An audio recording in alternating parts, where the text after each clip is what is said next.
A new graphic novel is giving us all a better look at what it means to be gay and Asian. Mike Curato is the author of Gaysians, a story that follows a young man seeking a fresh start in Seattle after recently coming out. And Mike joins me now to tell me more. Hello. Hi.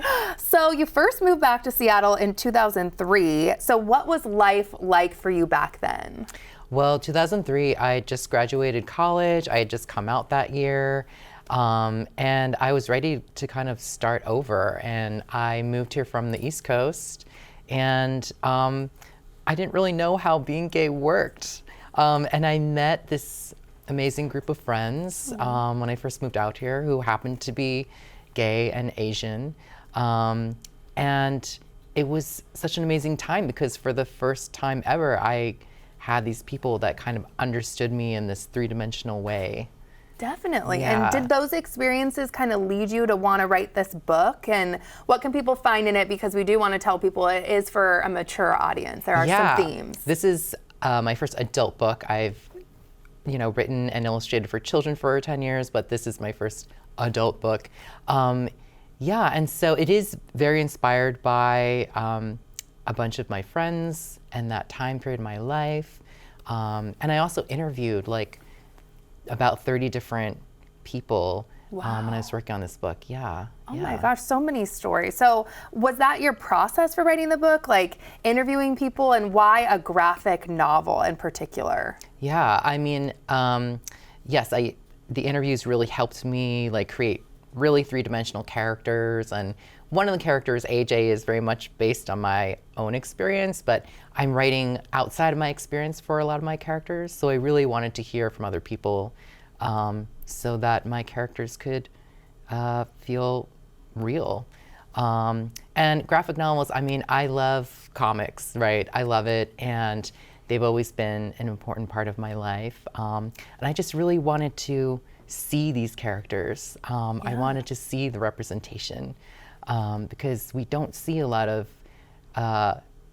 Asian representation, at least when I was growing up, and queer representation. And so this cross-section of queer Asian people, we really don't get a lot of representation in media. So I wanted to see beautiful Asian faces on the pages. It makes perfect sense. And I want to talk about some of the themes in the book too. What does the term chosen family mean to you? Yeah. I think it's a very common queer experience, whether your bio family is very accepting of you or not, it's still really important to forge really tight bonds with people of your own experience. That's what it means to me. And I'm very lucky. I feel like I have several chosen families throughout my life. But my friends who I made when I first moved here, I consider them chosen family, and that's why I dedicated the book to them. That's so special. And what is the importance, you've touched on this, but queer Asian representation, you were feeling like that was lacking, but any other reasoning for why that's so important? Yeah, I mean, I think it's important for us all to feel seen, and maybe I wasn't really feeling very seen for a while, right? And I wanted to make this book because it's the book that I didn't have when I was coming out.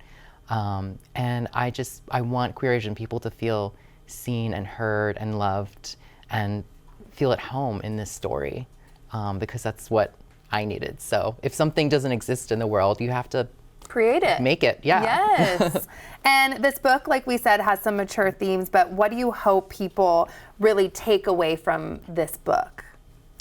I think the most important message for me, what distinguishes them from just friends as chosen family, is that they show up for each other in a world that keeps trying to tear them apart.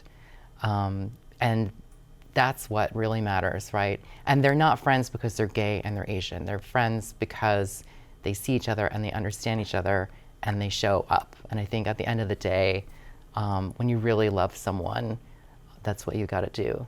Show up. Yeah, that's what we need more of right now, showing up for each other. We really do. Wow, thank you so much for being here. We really appreciate it. Yeah, thanks so much. And just a reminder, Mike is holding an author event at Queer Bar tomorrow night, Tuesday, June 17th.